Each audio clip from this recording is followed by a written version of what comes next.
আসসালামু আলাইকুম। দেশে রাজনীতিতে তিনটি বড় সুখবর। দেশের স্থানীয় সরকার ব্যবস্থায় বড় পরিবর্তন। প্রথম সুখবর, অন্তর্বর্তীকালীন সরকার ডক্টর মোহাম্মদ ইউনূস জানিয়েছেন ইউপি নির্বাচন হবে দুইটি সম্ভাব্য তারিখের মধ্যে।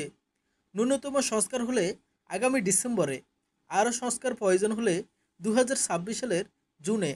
সব সংস্কার কমিশনের চূড়ান্ত রিপোর্ট আসবে কয়েক মাসের মধ্যেই।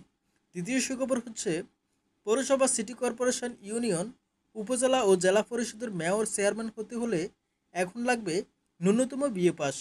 অর্থাৎ নিরক্ষর ও স্বল্প শিক্ষিতরা আর এ পদে নির্বাচন করতে পারবে না। তৃতীয় সুখবর, জাতীয় নির্বাচনের আগে স্থানীয় সরকার নির্বাচন হবে।